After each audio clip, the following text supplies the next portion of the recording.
Bueno, estamos de...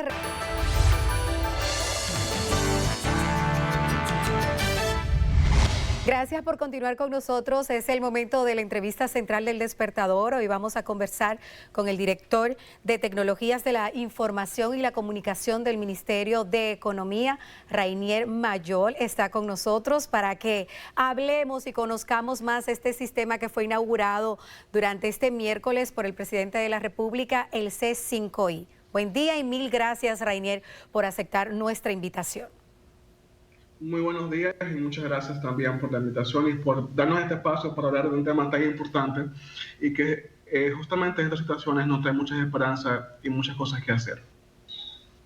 Bueno, Rainier, lo primero es que nos alegra mucho por tu edad, ¿no? Eres muy joven y eso sí es alentador.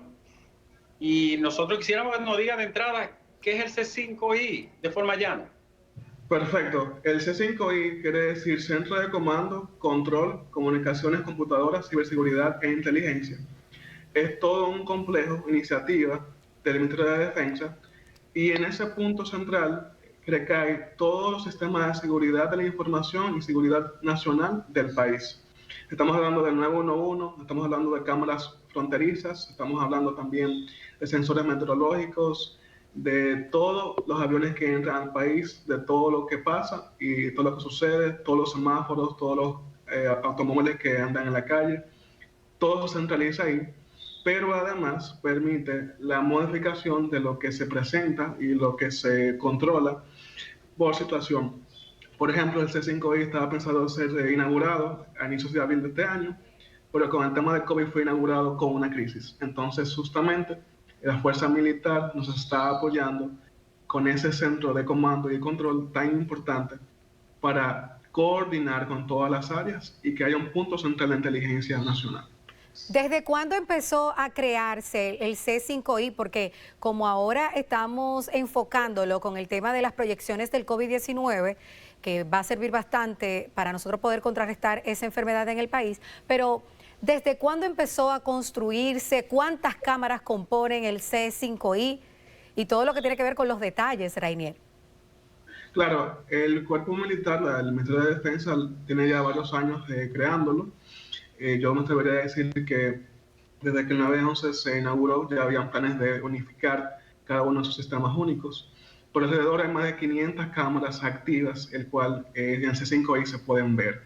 Entonces, como decía anteriormente, todas las cámaras del 911, todas las cámaras de seguridad que estén abiertas en el país, e incluso cámaras fronterizas especializadas para ver todo lo que ocurre en la frontera. Entonces, gracias al C5I hemos podido crear lo que es hoy una plataforma integrada por el COVID. Entonces, eso quiere decir muchas cosas, pero en términos llanos, en el C5I vemos qué ocurre en cada momento de la situación. Si, por ejemplo, ocurre un caso positivo, lo vemos y es notificado en todas las pantallas que están ahí.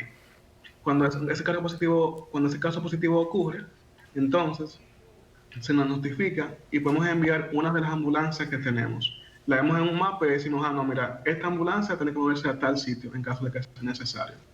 Luego, el paciente se traslada, se nos notifica nuevamente y se le da un seguimiento constante, ya sea con una visita técnica o con una llamada de seguimiento.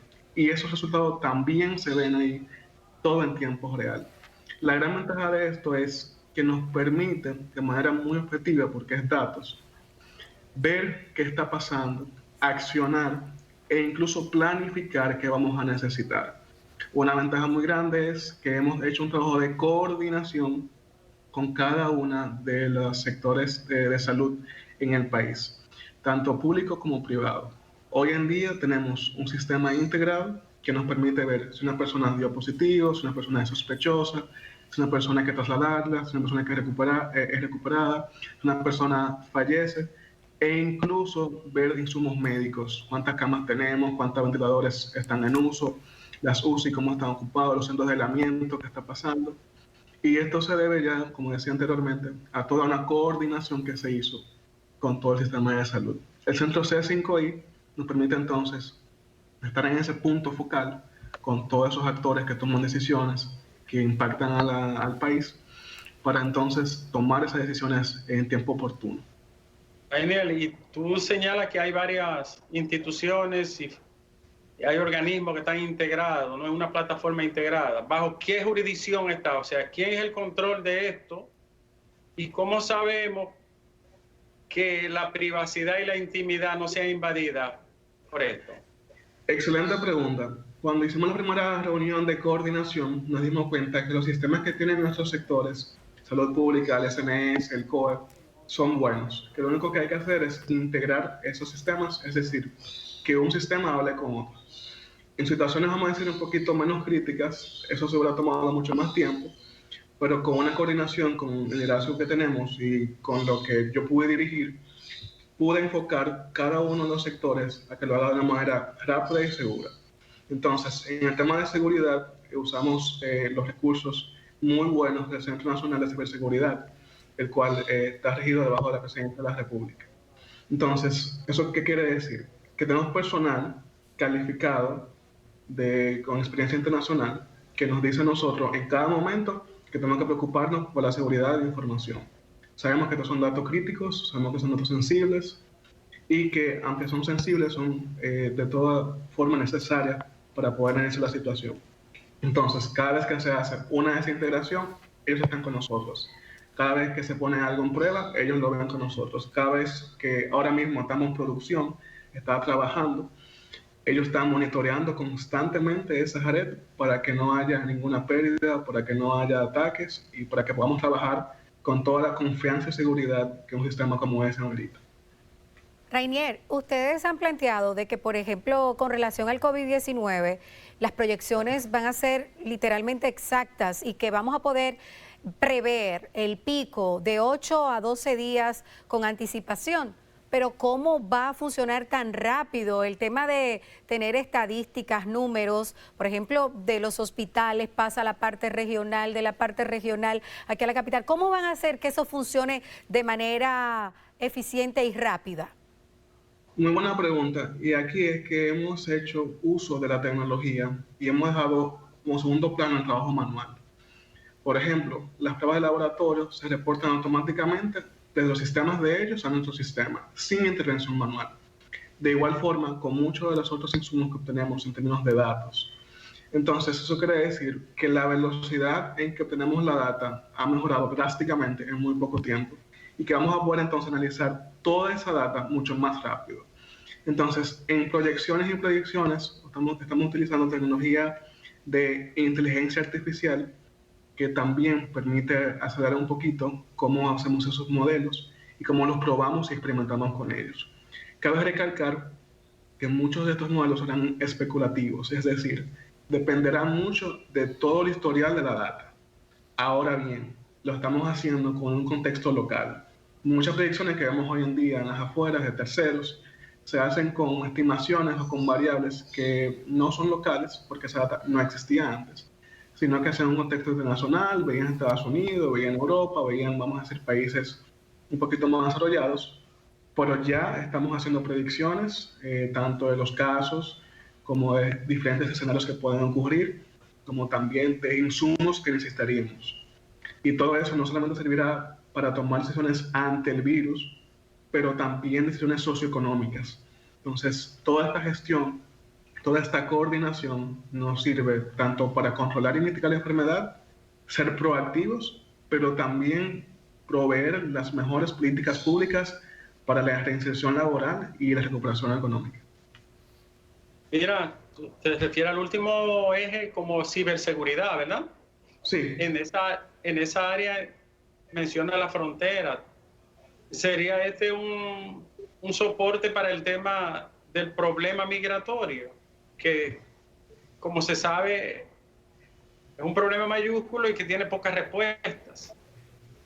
El C5I tiene todas las capacidades de poder observar y monitorear todo lo que ocurre en la frontera, específicamente con las cámaras y operativos que ocurren allá. Entonces, ya dependerá de las autoridades y liderazgo que tengamos qué hacer con ese monitoreo y con esa información. Pero hoy en día contamos ya con personas especializadas, con equipos tecnológicos especializados que nos permiten monitorear todo en tiempo real. En las películas uno se lo ve como con muchas pantallas y cosas así. Ese 5I es justamente eso, es un centro innovador donde tenemos personal técnico ahí que sabe de todos esos sistemas y de toda esa tecnología. Rainel, y abarca el tema ambiental, por ejemplo, el monitoreo de los fuegos, de los bosques, de la destrucción de los árboles, de la montaña.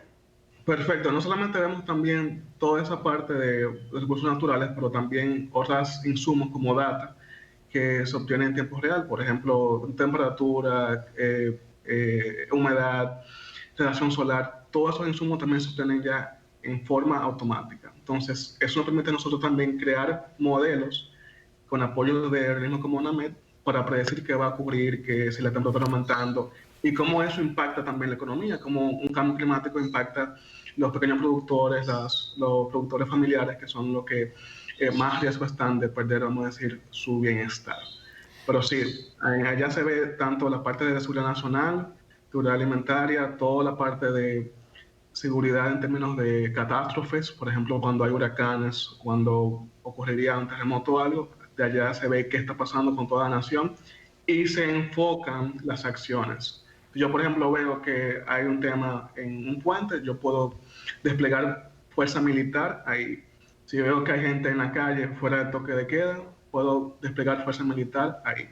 Entonces, lo que quiero dejar dicho es que con estos sistemas integrados, tenemos ahora una forma de ganarle al COVID mucho más rápida. Ya los esfuerzos están integrados y estamos hablando de una inclusión con otra, tanto público como privada.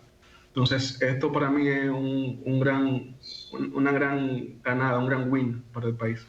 Rainier, yo quiero ir de nuevo a la práctica, el sistema y la cantidad de tiempo que pudiera demorarse en registrar los datos de las distintas demarcaciones del país. Por ejemplo, con el tema del COVID, ¿cómo va a funcionar? Con el tema de seguridad, ¿cómo va a funcionar? Que ya son dos temas distintos, sanitario y de seguridad. En el destacamento de la policía de San Juan va a haber una computadora que va a conectar directamente con ustedes. En los hospitales de San Juan va a haber una computadora que va a conectar directamente con ustedes. Y solo es digital y ya le aparecerá en el sistema en sí. Tenemos entonces una sede de comando central, que es el C5I per se, físicamente donde se encuentra. Y de ahí tenemos fuerzas militares y fuerzas de policías. La idea es que en C5I rápidamente se identifique riesgos o oportunidades de mejora y se notifique a esas autoridades.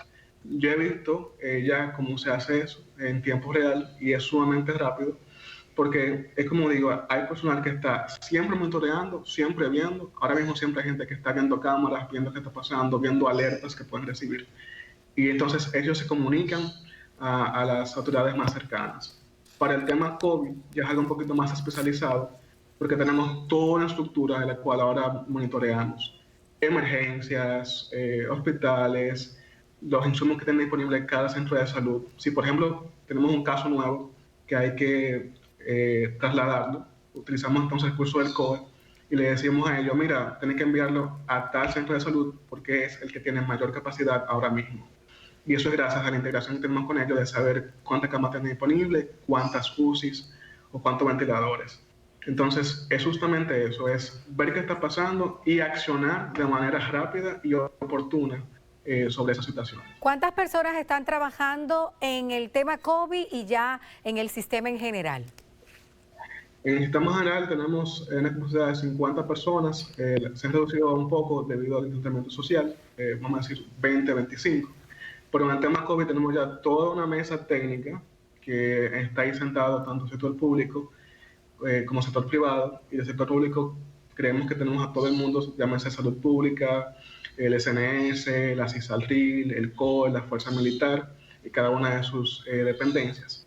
Y del sector privado contamos con laboratorios y clínicas privadas. Entonces, yo diría que el comité técnico tiene alrededor de 20, 22 personas, que también incluyen el Ministerio de Presidencia y el Ministerio de Economía del país.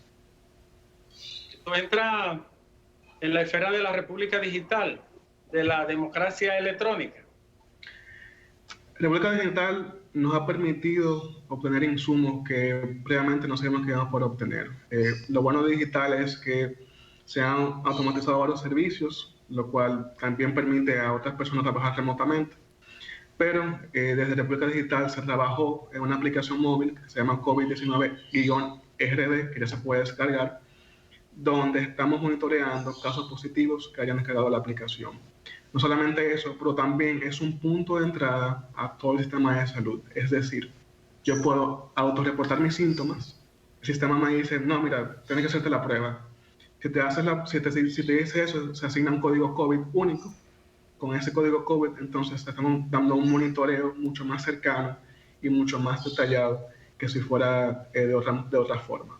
Entonces, gracias a digital tenemos más data, más insumos, pero también nuevos accesos a que la población pueda utilizar para mantenerse informada y para autoevaluarse.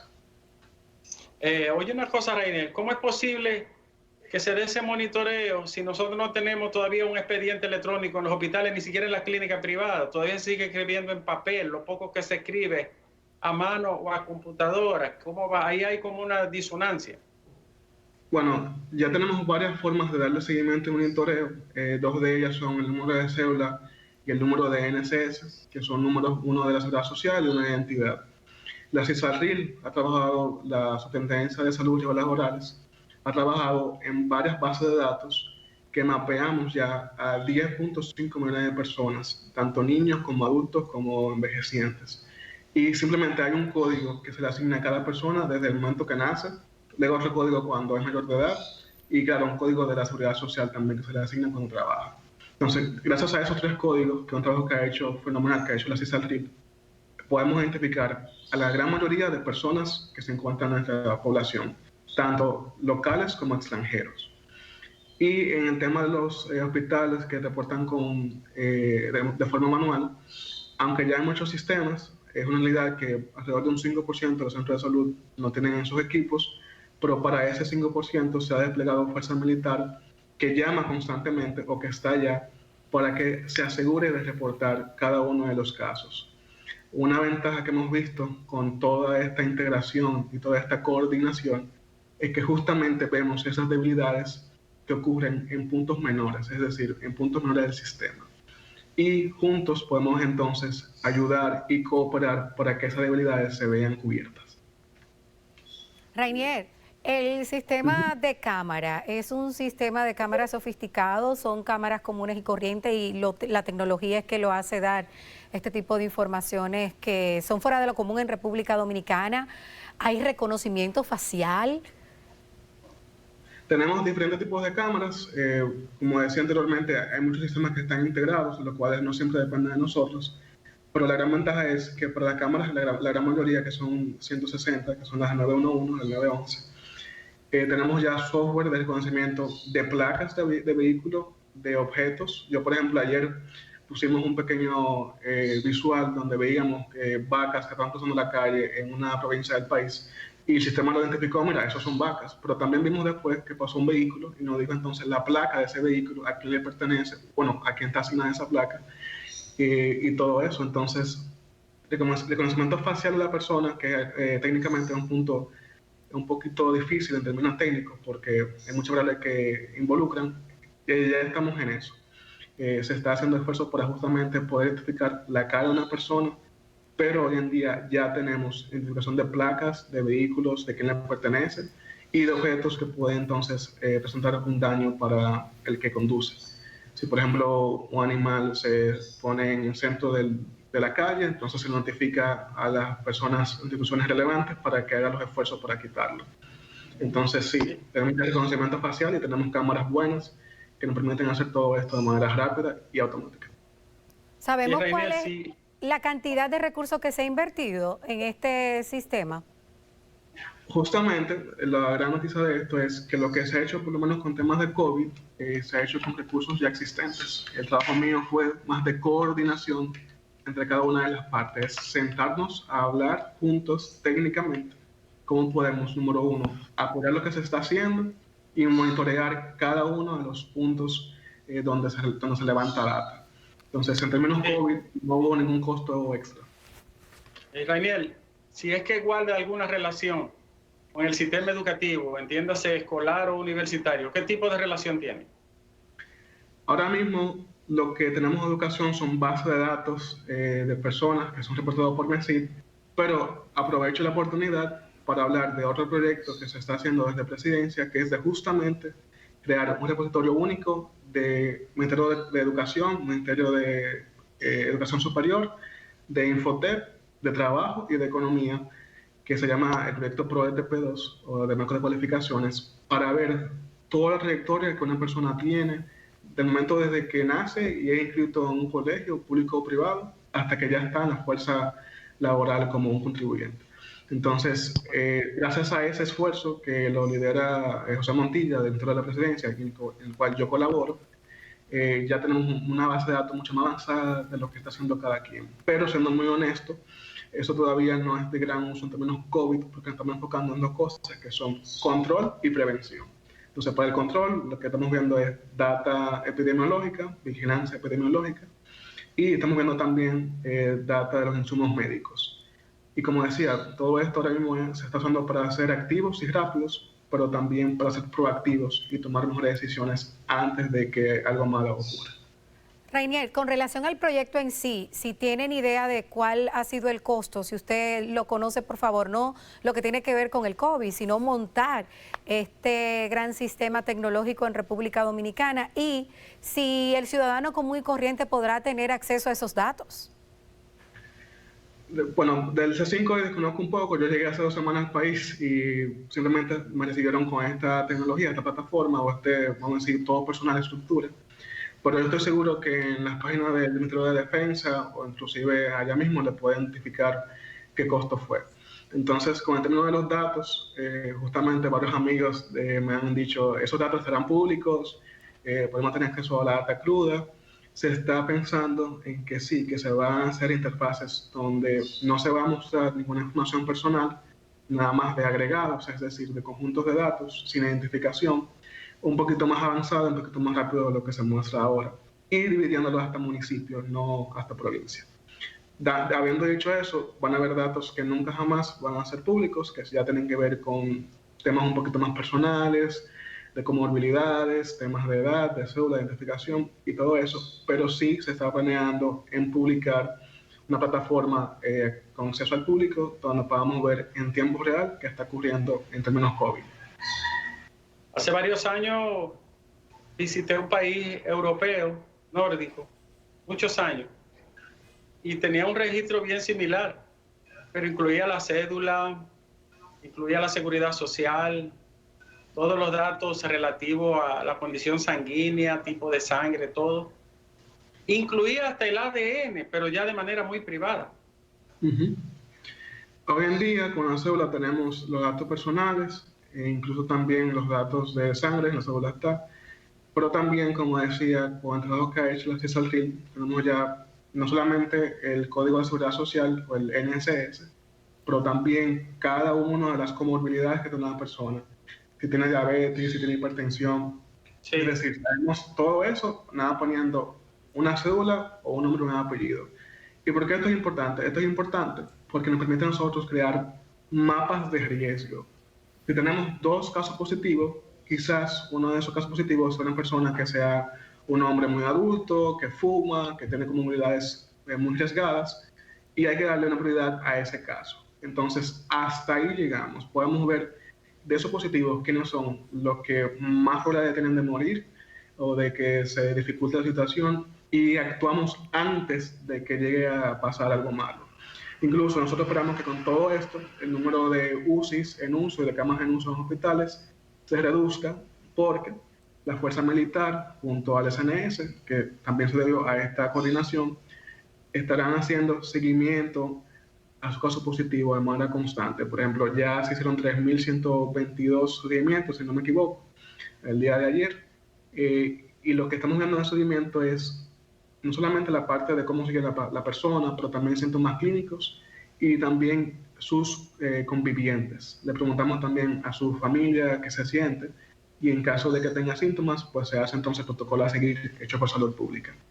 Pero sí, tenemos todo eso, data centralizada, incluso tenemos data del SUBEN, data de la TCS, data socioeconómica, que nos permite también nosotros determinar qué sector económico es el que está siendo más impactado y cómo podemos entonces crear planes de recuperación y de apertura de las actividades económicas. Finalmente, de mi parte, Rainer, en un país donde el poder y el uso de la información se ha utilizado muchas veces para atropello y para intromisión de la vida, ¿no? Te montan un expediente, te agarran y te hacen aparecer como que tú eres responsable de determinadas cosas.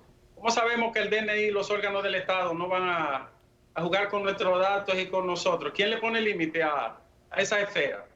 Ahora mismo, toda la data se está compartiendo, pero solamente con el comité COVID, con los miembros del comité y con los sectores públicos que son relevantes.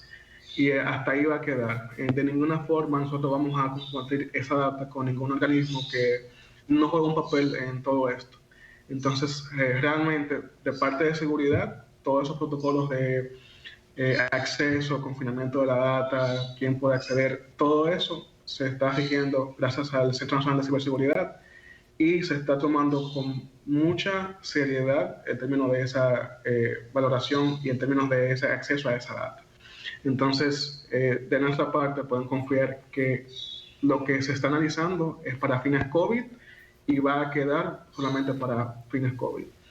A eso me da otro punto, que quisiéramos también que este sistema integrado, sistema de salud único, como yo le digo, se quede post-COVID y que esa coordinación entre sectores públicos y sectores privados también quede. Eso fue lo que hizo que países como Sur Corea y Singapur fueran mucho más rápido de toda esta situación. Con relación al tema del narcotráfico, Rainier, que nosotros tenemos súper tucanos y todo eso, pero la lucha ha sido un fracaso total porque seguimos siendo el puente por excelencia para llevar droga a Europa y a Estados Unidos. Con relación al narcotráfico, ¿cuál va a ser el aporte del C5I? Yo pienso o sea, que César el abusador hubiese quedado cogido ahí mismo, ¿verdad? Con el C5I. Bueno, ya toda la tecnología está ahí y aunque sale un poquito de mi ámbito profesional, que es más salud de tecnología, sí puedo decir que ya otros países utilizan centros similares para tener mucho más control de su población y de seguridad. Entonces, yo creo firmemente que con una coordinación muy similar a esta, pero que sea en otro sector, seguridad, sector justicia, claro, donde esas organizaciones se hablen unas con otras, va a acelerar todo ese tema de seguridad y de narcotráfico. Pero claro, como digo, es un ámbito que sale un poquito de lo que yo soy experto, pero no me cabe la duda de que lo podemos hacer como otros países lo han hecho también. Te felicitamos, Rainier, sinceramente. Sí. Te felicitamos y nos sentimos halagados con tu juventud y con tu creatividad. ¿Dónde estudiaste? ¿Qué estudiaste? ¿Y cuál es tu edad, Rainier? Yo estudié Ingeniería Telemática en la Pucamaima, luego hice una especialidad en la NASA, allá duré 4 meses intensivo, viendo qué tecnologías son las que más van a impactar al mundo en los próximos 20, 10 años. Y luego de eso, entonces, creé un proyecto que se llama AIME, en el cual se enfoca en innovación en salud pública. Yo, por ejemplo, estuve presente en la crisis del Zika en Brasil para las Olimpiadas. He estado en Malasia, Singapur, Japón, tratando temas de enfermedades vectoriales como dengue, chikungunya. Y hasta hace unas semanas también estaba en países sureste asiáticos para el tema COVID y dando apoyo y dando justamente esta coordinación, que es lo que hemos logrado en tan poco tiempo acá y que yo estoy seguro nos va a hacer cambiar. ¿Quiere omitir la edad? 28, tengo 28. ¿Ve que no quiere decir su edad? No, pero está bien. 28. Dios mío. Oye, Rainer. Jovencito. Y esto entra en WIPO, World International Property. Entra ahí en la propiedad intelectual internacional. ¿Lo registraste? Bueno, lo que pasa es que en términos de modelos de inteligencia artificial se desarrollan o se crean con la data de cada sitio donde se hace. Sí. Es decir, si hago un modelo en Malasia, es con datos de Malasia. Por lo que ponerlo sobre la propiedad intelectual es difícil. Es como poner bajo IP una página web. Generalmente sí. No sé, porque tiene muchas cosas que son de ámbito... Entiendo, pero eres un innovador y eres un creativo y eres un ejemplo, ¿no? Para los jóvenes dominicanos. Con 28 años. Un gran a los 28 años, oye, a los 28 años andaba yo maroteando buscando mango. Buscando mango. Rainiel, muchas Gracias. gracias por estar con nosotros en la entrevista central. Y le pido excusa porque yo privando en fin, el apellido lo pronuncié mal y es mayor, así como se escribe. No se preocupe. Y muchísimas gracias. Muchas gracias por la invitación y por permitirme hablar de todo esto que me emociona mucho y me llena de esperanza para el país también. No, gracias a ti por tu aporte y por esta genial, ¿no?, propuesta telemática para todo el país, que ojalá sea usada con buen tino y con buenos propósitos, ¿eh? Bueno, estuvimos conversando con Rainiel Mayor. Él es el director de Tecnologías de la Información y la Comunicación del Ministerio de Economía. Muchas gracias por estar con nosotros. Muchas gracias. Momento de una pausa, ya volvemos. Hoy sí vamos a pagar con intereses todos los cumpleañeros que quedaron retrasados por falta de tiempo, porque estamos recibiendo, señores, hasta 100 cumpleaños por día. Tras la pausa, los cumpleañeros y muchas orientaciones más. En minutos, recomendaciones de esta semana para ver en casa en Desde la Butaca.